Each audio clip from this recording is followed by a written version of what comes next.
Hello, everyone. It's Shane Kanto, your Wasteland Reviewer, and welcome to the Wasteland. And this is my weekly show where I and maybe sometimes some guests take a deep dive into a particular film, and I'm continuing my trek down the career of Stanley Kubrick. And I felt like we just kind of hit that point with 2001: A Space Odyssey, where it's like really Kubrick. And now we have A Clockwork Orange. And my friend here, Matt, who's been on, well, obviously he's on all of our episodes of Development Hell podcast and has been on my interview show twice already. And this is the third film you're coming on to talk about on Welcome to the Wasteland after Fargo and No Country for Old Men. So welcome back, Matt. Hello. There we go. Man, a few words. Yeah. But so basically, if you haven't watched the show before, we have three segments. We have our coming attractions. So Matt and I are going to talk about the films that we're each most excited about releasing August 13th, the day that this episode drops. And then we'll be talking about our feature film in A Clockwork Orange, and then giving you all some recommendations. So starting things off, Matt, why is Naked Singularity the movie that you're most excited about coming out on August 13th? It seems like, well, number one, I like John Boyega. Mhm. I think, like most people, I first heard about him through like the Star Wars franchise, and then I think he was, man, what is the name of that movie? He's in a Netflix movie where it's like a really realistic and gritty film where he's a father trying to navigate. Can you look that up, Shane? You look that up for me. It came out a few years ago. But Yes. basically, he's in like a pretty rough neighborhood, and he's just trying to like survive. If I remember correctly, it's he's living in his car with his son, and it's like a really interesting performance, and just It's like a Pacific Rim Uprising, right? say what? Oh, definitely not that, definitely not that. Well, I know Dude, he was, so I'm looking through I remember he was in Detroit. no, not Uh, Detroit. Also that too. oh yeah, he was in The Circle. Uh, That one. Wojciech? I think. Oh, is it Imperial Dreams? Boom, there we go. Yep. Fantastic. Definitely recommend it. It's the Not the one with happiest movie. Netflix across the top of the poster. Should have looked for that first. Yes, I really recommend it. It's pretty like that is a good example of the fact that, oh, like this guy can act. Like he doesn't. It doesn't need to be like spectacle all around him for it to be for him to be interesting. So for him to be in this movie, I like. I don't know. Something is interesting sometimes. It when done correctly and like uniquely. Like sometimes like these legal dramas, like they can be kind of interesting. Like that show Suits was really interesting. Mhm. I think actually another Netflix movie that came out, I think either this year or last year. I think this year, Monster was also pretty Yes. interesting, pretty fantastic actually, more than interesting. I don't know. It seems pretty cool. I like all the actors. And Olivia Cook, I think, is from the Bates Motel show and from a couple other things. Yeah, and she's in Thoroughbreds. Her and Boom. Anya Taylor-Joy. That was Um, a weird movie. Bill Bill Skarsgård, which actually is in one of the movies that I'm going to recommend today, but so I'll save that. But like obviously, most people know him as Pennywise, probably, and I know John Boyega from Attack on the Block, Yeah. With which the alien. that movie is awesome, so much fun, and like I did see Naked Singularity and I enjoyed it. Um, can't remember if the embargo is passed or not, but this video comes out on the 13th, so it'll be out by then. So I can say whatever the hell I want.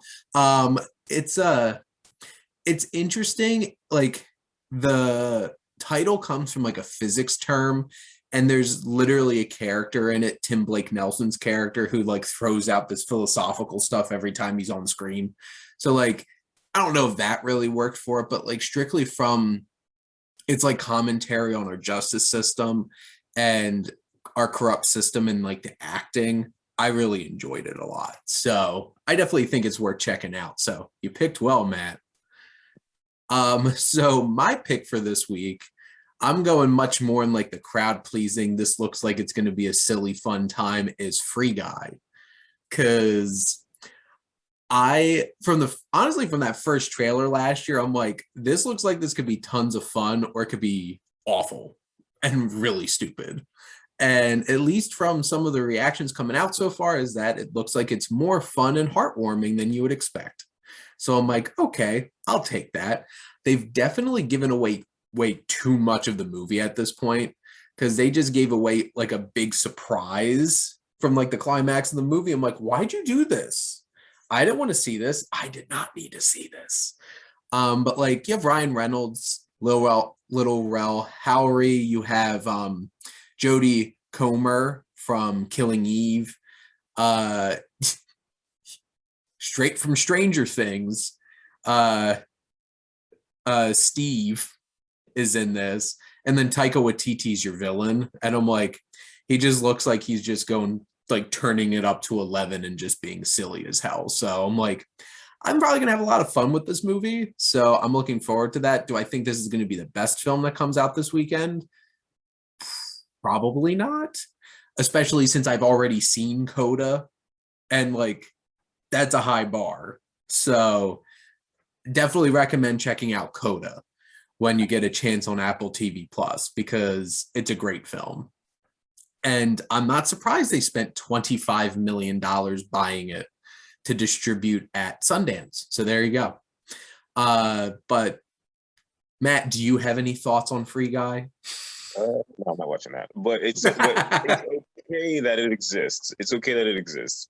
I'm not annoyed yet with Ryan Reynolds just yet. Even though I don't see all of his stuff, I'm not. That's not the reason why I don't want to watch this movie. This movie is just not really like meant for me. Like it's okay. Like I every time I see this movie, I immediately think, okay, maybe when is the last time I saw Wreck-It Ralph? I gotta watch that.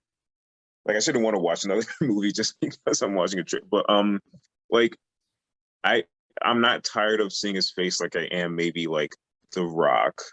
Kevin Hart almost got there, but I really like Kevin Hart, so he can stick around for a while. But like The Rock, like, dude, you gotta chill. You gotta chill. So I don't know, but Ryan Reynolds can kind of get there.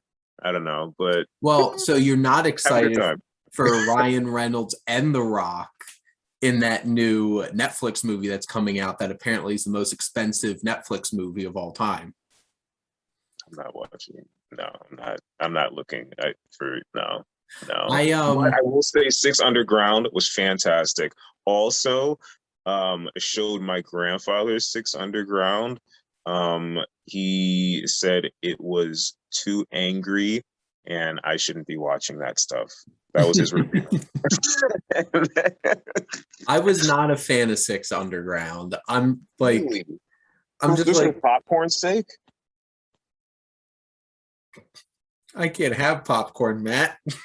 Oh, I mean, um, like, here's the thing. Like, I'd much rather like on the scale of quote unquote popcorn movies, I'm going to be watching like the Suicide Squad instead of whatever generic big budgeted action movie Netflix can pump out. Cause like, I don't know, like I felt like I watched Six Underground. I felt like there's no defining features to that movie that made it stand out, that I'm like, all these months later, I honestly don't remember much of it.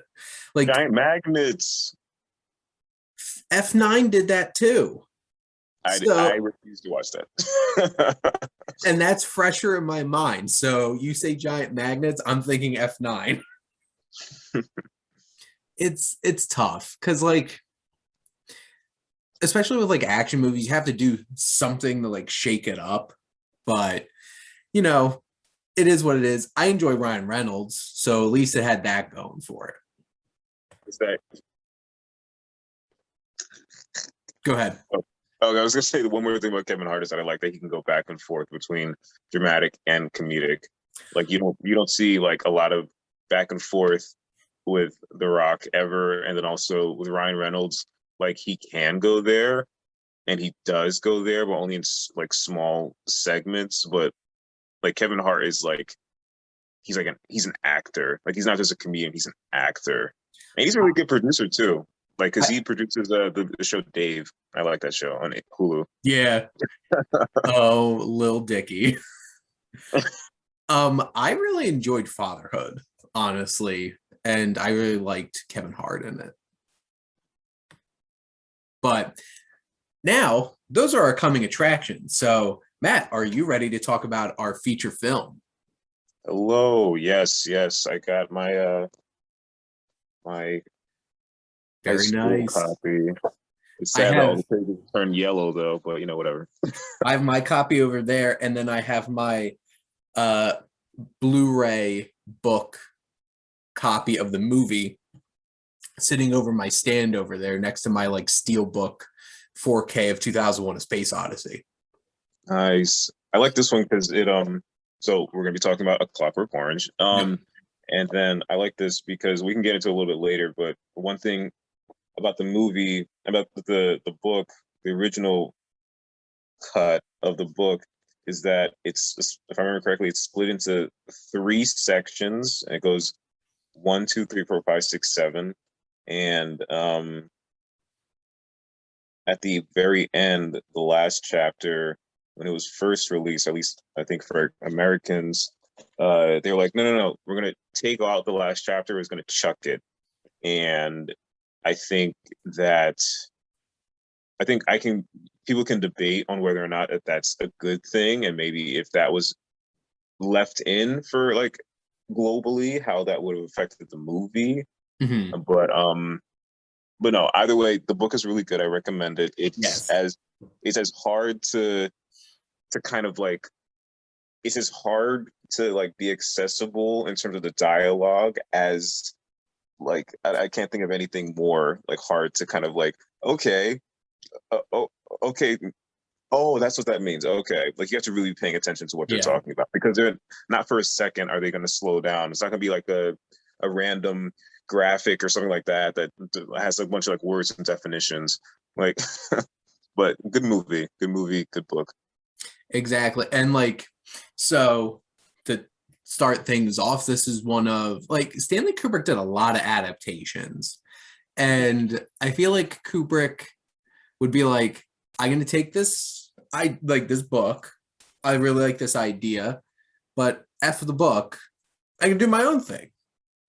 And he got a lot of flack for that, which like The Shining is probably the biggest one. Stephen King is not a fan of his film, but I felt like this film was pretty true to the book and like using the completely different language that Alex and his friends use. And like this film, it's so interesting watching today because Matt, what's the thing that probably people think about the most when somebody brings up A Clockwork Orange? I was literally watching remember that Bravo top scariest scenes of all time, or even more scary scenes of all time, like top 100 or something like that. Yeah. The scene, of course, is the like the home invasion / rape scene, and Yep. Yeah, that is some hard stuff. Because like this was rated X, like when this came out, and it's really sad that you watch it today. And with so many things I've seen in movies that I'm kind of just like, I think there's something wrong that I don't feel like this is the worst thing that I've seen in a movie. But like thinking about like in context when this came out in the early 70s, I can't even imagine how people reacted to the beginning of this film with them. Like one, they stop a rape and then beat the holy hell out of another group of guys. It looked like a hardcore pro wrestling match. And then they beat the hell out of like a hobo, a poor homeless man. And then they, and like you said, invade a home, rape the wife while singing in the Rain, which was not in the script, which makes it all the creepier. Malcolm McDowell did that. And it's like, there's so much to unpack here because like, obviously the point of the film is not to glorify these things. The point in the film is to indict these things. and also take a look at how we try to quote like fix people that like we send them to prison, because like it really takes a look at like what's the point of the prison system. Is it supposed to be like keeping them away from people, or are we supposed to rehabilitate them and help them get back into society? And the lengths that they go in this film from like a science perspective and like a government perspective to try to do those things. And it's interesting because like this film's really in three parts, because you have Alex at large, you have his whole prison experience, and then you have basically him getting out of prison and his whole experience with facing the consequences of his actions. And each part of the film, like this is a what, like 2 hour and 20 minute film probably, Absolutely. and it feels really brisk. Like watching this again yesterday, I'm like, this moves. And like it doesn't feel like this is a 2 hour and 20 minute film. Mm-hmm. And obviously there's a lot of disturbing things. So before I get ahead of myself, Matt, what are some of your initial thoughts on A Clockwork Orange? Yeah. Oh, okay.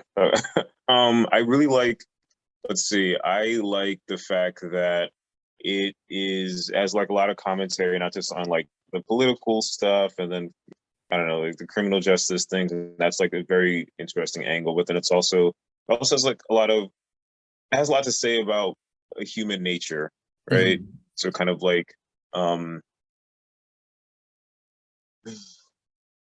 what is the point of society and what it means to be like social versus antisocial.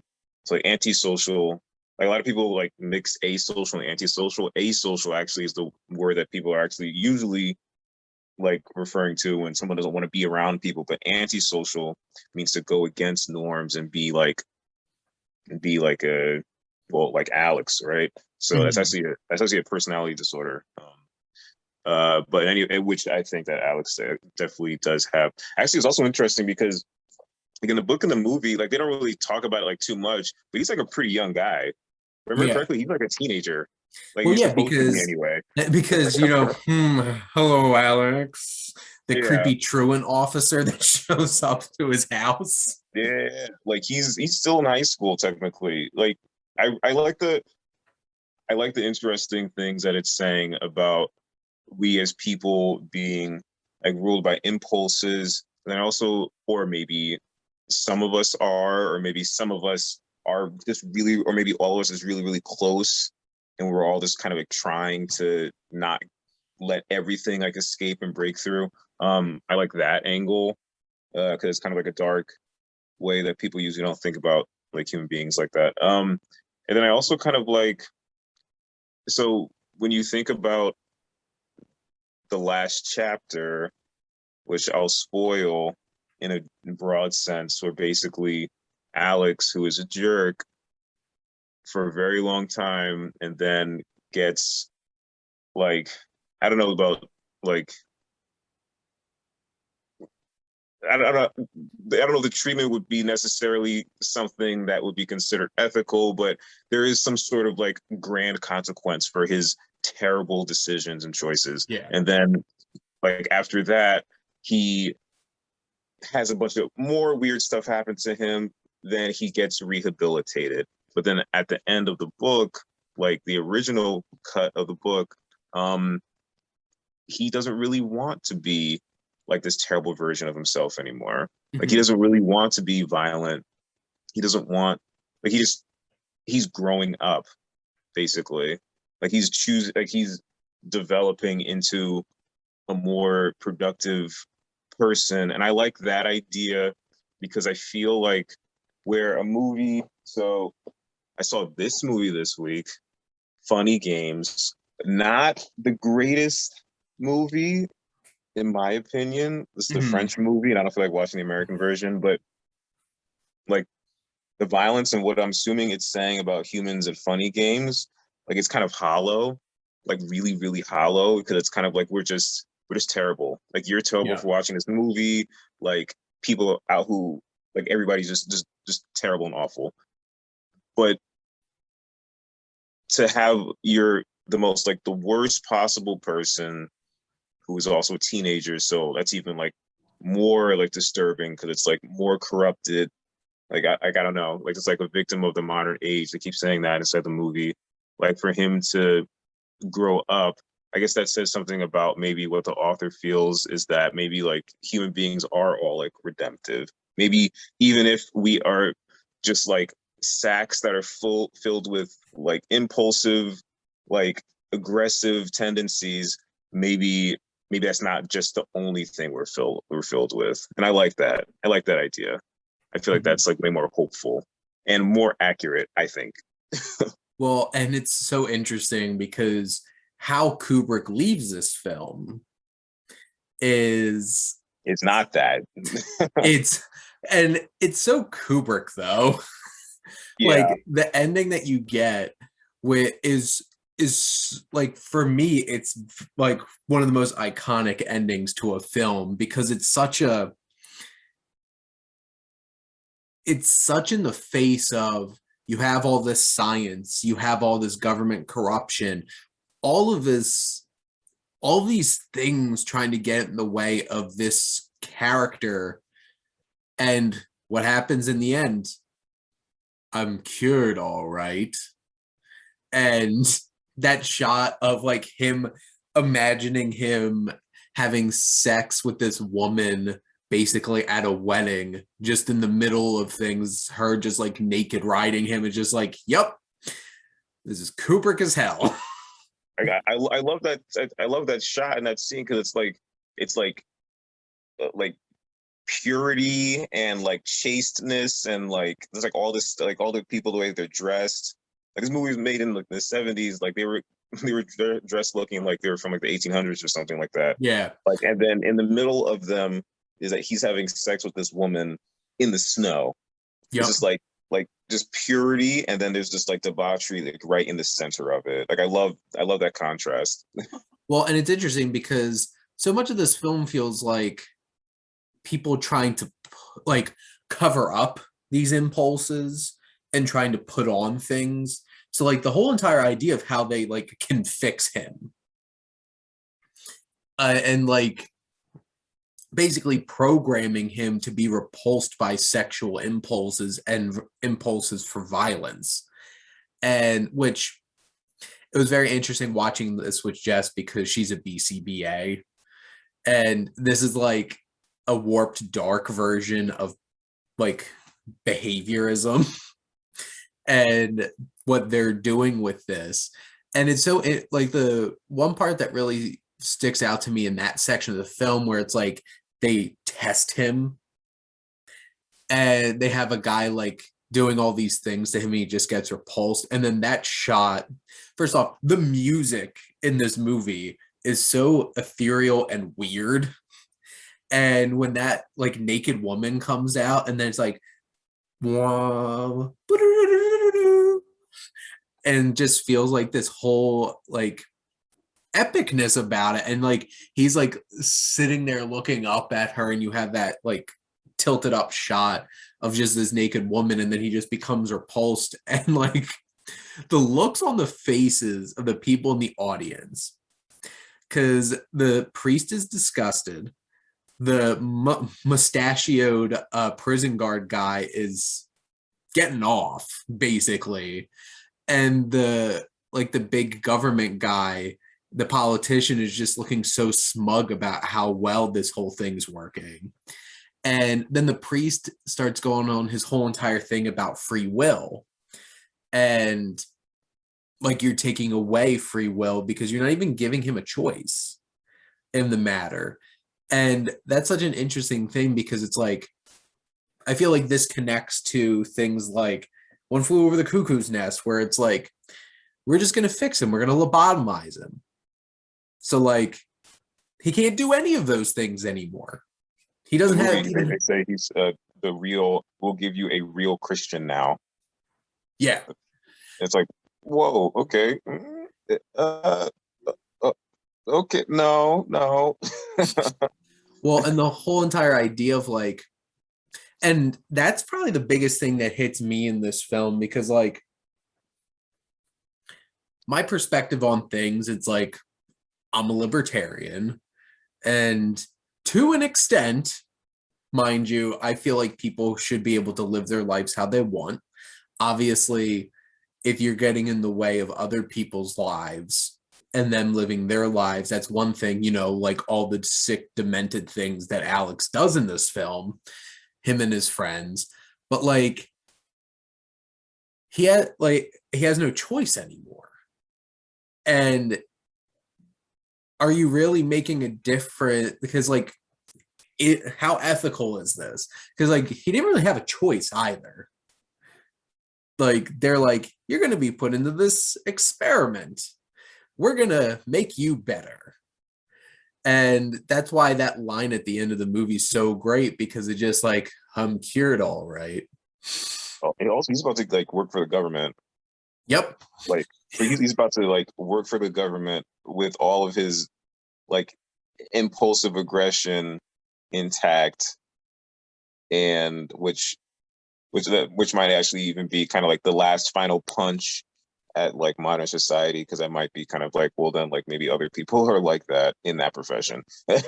Yeah. Well, and I think one of the most indicting things is who winds up becoming cops. Yes. Wow. Yeah. His former friends. That was when I first saw the movie. So I saw this in high school Mhm. because no supervision apparently. But but like I remember like when I watched it the first time, and I remember the music, because like you were like right on, like the music is very, very odd, and it's Yeah. like, but not like in a funny way, and it's kind of like this is warped kind of weird guitar effects, maybe, I don't know, but Yep. like when you see the faces of his two former friends, but they're cops now, like, but they're still the same. Yep.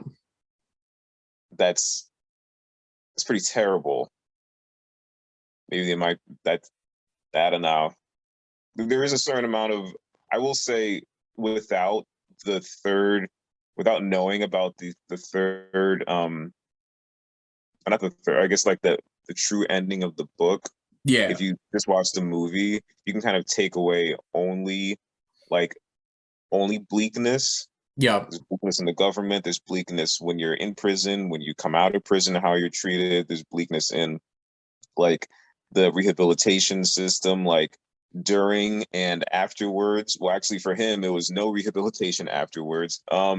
Like just bleakness all around about people, but like, damn, dude, they really beat him up, and They beat the holy hell out of him. then he almost drowned him.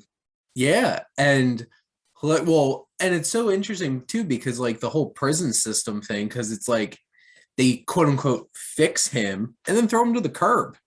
And we're just Yeah, like, good luck. And like him going home and having no home anymore.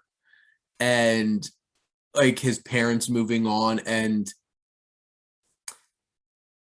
Alex is a horrible human being. And we experienced that because we saw it firsthand. But I can't help think that that guy that moved in with his parents is such a dick. oh yeah, that was like super weird. You don't call your landlord your parents. What the hell? That, and then the whole thing with all the homeless men like getting their revenge. And that's basically like this is a whole entire film of just like that whole third act's all about consequences. And like Christopher Reeves on roids, who now lives at that journalist's house. Mm, And that whole sequence, it like Christopher Reeves on roids. I get you. I get looks you. it. Maybe Clark Kent on roids. He has the glasses on and everything. But like that whole entire, there's some amazing imagery in this film, and one of the most disturbing shots in this whole entire film is when they have Alex in the bathtub and he's singing in the rain, and it cuts to downstairs and the journalist like absolutely freaking out. That look on his face is terrifying. Yeah. And what they do to him, locking him in that room and playing Beethoven, Ludwig van. And he like that whole entire sequence of like Alex like banging his head into the floor, just trying to make it stop. And I remember watching that in film club back in college, Matt. I think that might have been the first time I saw this film, and him just chucking himself out the window. And that camera, like they just threw a camera out a window. And that's the bird's eye view you get of him falling. Like that was shocking, sitting and watching that. And of course, all the political spin that happens afterwards. And just like, oh God. This movie hits so in so many different ways in 2021.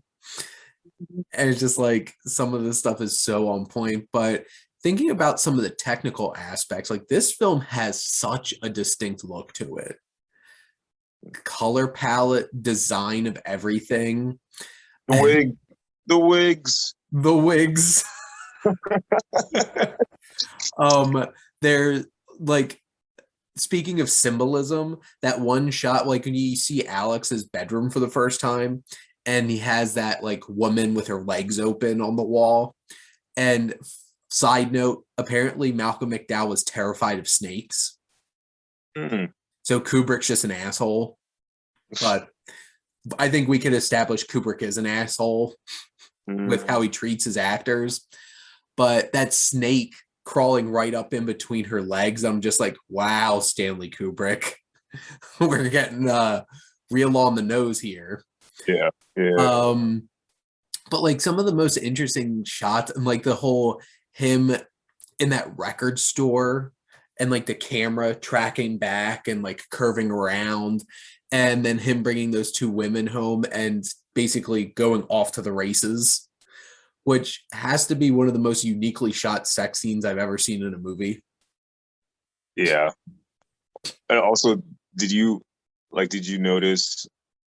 Well, first I'll address the sex scene. I think not only the sex scene, and it's interesting because it's like everything is just fast forwarded, but like it's like 2 or 3 minutes long. Yeah. So that's interesting, but also funny that like you see like in the background, like something will happen because it's threesome and something will happen. And then and the person like gets up and starts to get dressed. And then he like walks over to the person, starts to undressing them again. And it's like, it's just so silly. But did you think, I was thinking of, The Shining a couple of times with that tracking shot, and then kind of like by the way that like either the camera will follow someone from behind or really quickly it's just reversing and someone's walking really briskly down a hallway. Like I think it was like one of the doctors was walking down. That was so interesting. Also, by the way, that was hilarious when the doctor was having sex with the nurse in the end. Because you hear him like, oh, and then you hear a woman, and I'm like, what's going on here?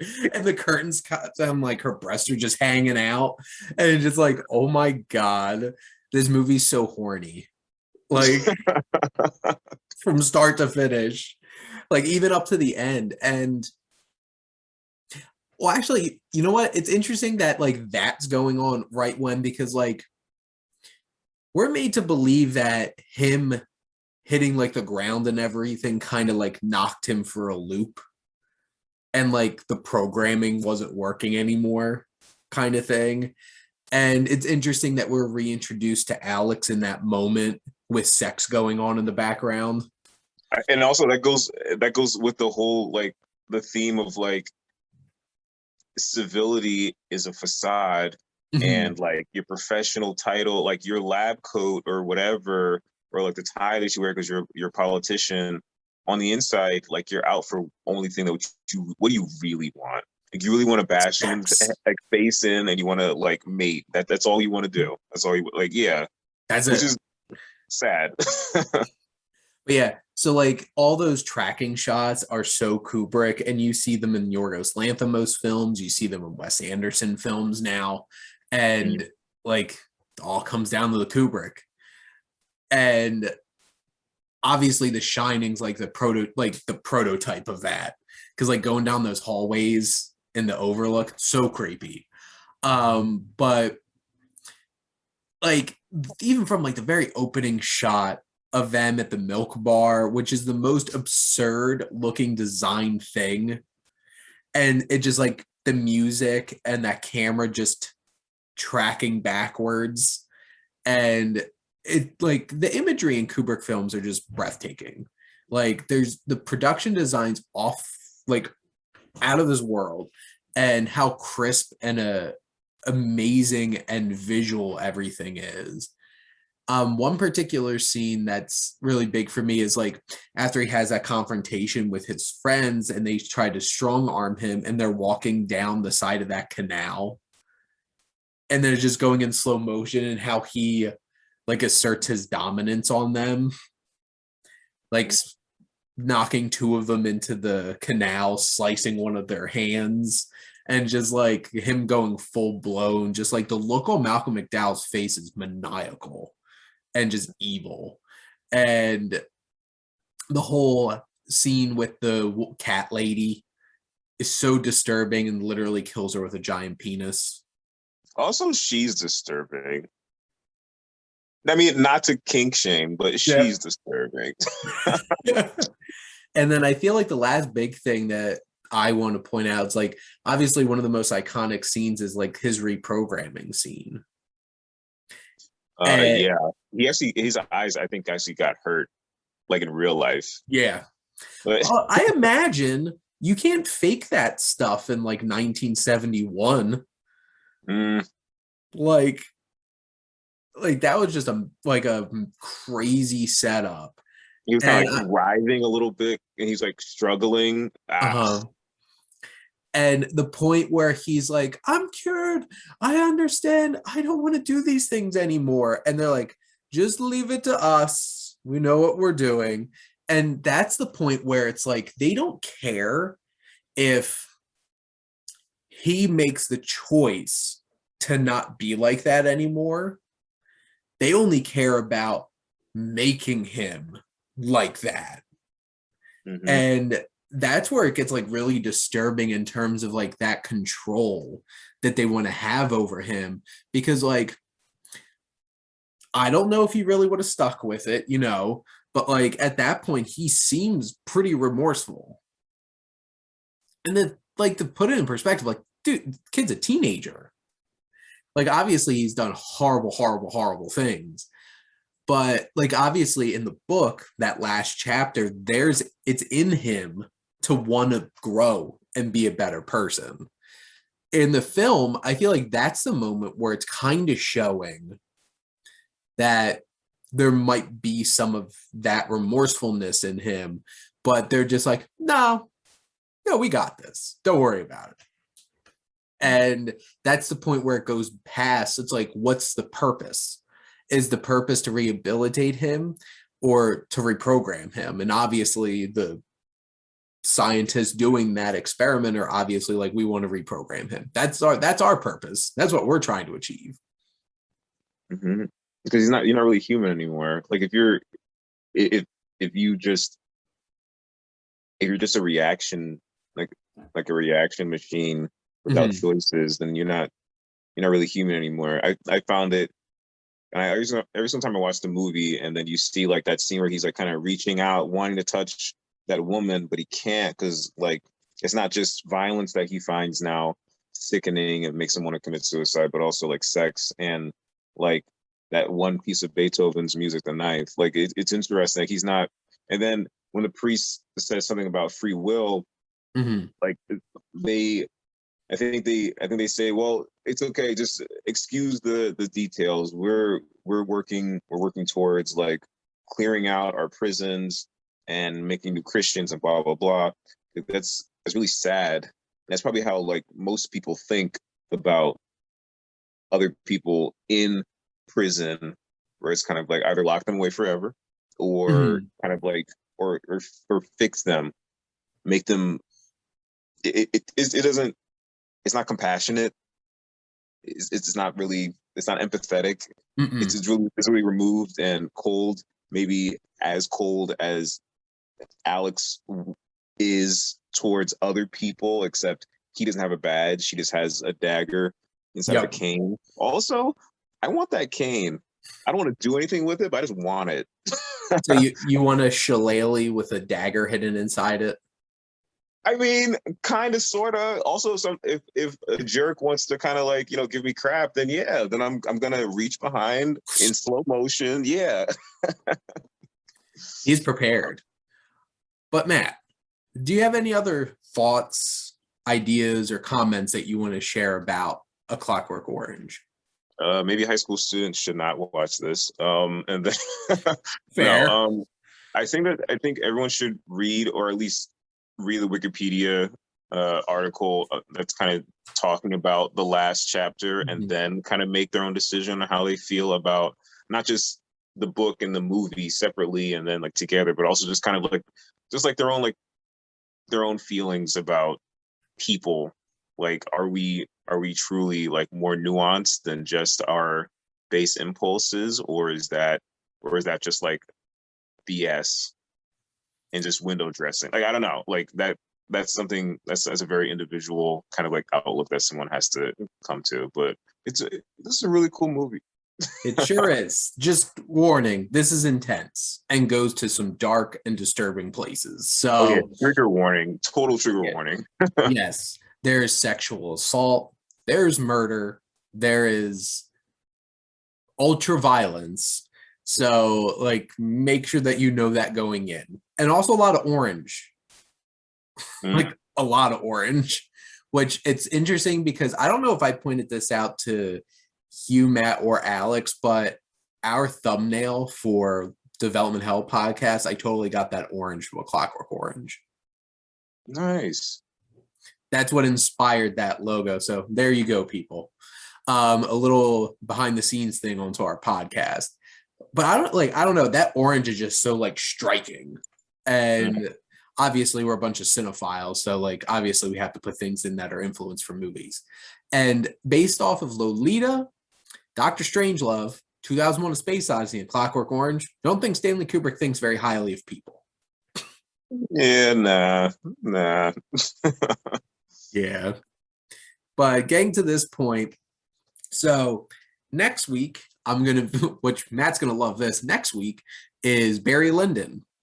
And the plan is to have Miss Filmingo, Kristen, one of my friends from Instagram, to come on for that episode. And if you really want to hear about a lot of thoughts about Barry Lyndon, you should check out one of our first The Movie Club episodes on the Developmental Hell podcast and learn why we would not invite Redmond Barry to Applebee's. He's a jerk on so many levels. And he doesn't get it. He doesn't learn. Okay, I'm done. I'm very interested to hear what Kristen has to say about Barry Lyndon as we watch it, because that was definitely one of my favorite episodes of ours, talking about movies on the podcast, because there's so much to unpack from that 3-hour movie. But now we're getting into the final segment of the show where we do a little bit of doing some recommendations. So Matt, what's a film you would like to recommend to all the wonderful people watching this show? Okay, I recommend. Oh wait, can I add another one? A last minute? Can I add Sure. two? All right, cool. All right. So originally I was gonna say Ginger Snaps because that's a fantastic movie. It's about a werewolf attacking a high school girl who she and her sister are just like this. They're really close bond. But then anything that you could think about high school and just like the changes and specifically puberty, like there's like almost like a one-to-one kind of sort of with like the conventional things that you would think of in terms of like someone going through the changes of going from a human to a werewolf. And it's just really, it's darkly funny, it's incredibly violent, and it holds up. And the monster is practical effects all the way through. Like, I really like it. So, and it's going to be a TV show. I don't know about the sequels. I haven't seen the third one yet. I only saw the second one, which was okay. But yeah, the first one, fantastic. Also, I recommend Shoplifters on Hulu. It's a Nice. Japanese movie. You saw it? Yep. I really like that movie. It's not the happiest movie, but wow, it was really cool. Oh, you own it? Wow. I'm trying to remember. Yep, it's right up there. I was trying to remember if I bought it yet or it was still on my wish list. But yes, I have Shoplifters right over there. That's one of the top foreign language films that's come out the past couple of years. So you should all check it out. And I'm adding Ginger Snaps to my watch list as we speak. Oh no, I already had it on here. We must have talked about this before, Matt. Maybe I'm just gonna keep watching it until everybody. It's kind of the Babadook. I'm gonna keep talking about it until everybody knows the Babadook. Duke, Duke, Duke. Matt got me to watch it, and I love it. I own it, but like, movie scares the shit out of me. So, so my recommendation. So this one's fresh off the presses because I literally just got out of the theater watching this, drove home, and hopped on here with Matt, and that's 9 Days. And this is a film that came out of Sundance, and it's starring Winston Duke from like Black Panther and Us, and has Benedict Wong, Zazie Beetz, Tony Hale, Bill Skarsgård from Edson Oda. A reclusive man conducts series of interviews with human souls for a chance to be born. This is a profound film. It's a beautiful film. The production design, the music, the performances are off the charts. The emotion that goes into this film is striking, and just like, I thought it was going to be hard to top the cathartic ending of Another Round that came out last year, but this one gets up there, and every character is so well realized, and there's so much emotion and human feeling in this film, and it's a beautiful film. So you all should go check it out and show it some love, because it just came out in theaters that weren't just New York and LA this weekend. And then another film that I want to recommend, and this is purely the music fan in me. So I rewatched this yesterday, and this might be my favorite documentary, and it's Rush Beyond the Lighted Stage. Matt knows I love Rush, and they're my favorite band. And this documentary, it's your standard like biopic kind of documentary, but it does such a great job of showing their relevance, their impact, their story, where they came from, and has such an amazing a collection of people on it to talk about Rush. Because you have like Kirk Hammett from Metallica, Billy Corgan, who offers some of the deepest, most thought-provoking analysis of like musicians in a rock doc that I've probably ever seen. I love that guy. I love that guy. And he was on The Simpsons. I love that guy. Okay, I'm done. I know how much Matt loves Smashing Pumpkins. So, and Jack Black is on it. And Jack Black is absolutely hilarious, but earnest still, because it's Jack Black. And it's just Trent Reznor, which is so interesting hearing from him too. It's such a great documentary, and you really get to understand the 3 members of Rush. And I was getting emotional watching it since Neil Peart had passed away within the past year, and I'm never going to get to see them perform, and that makes me really sad.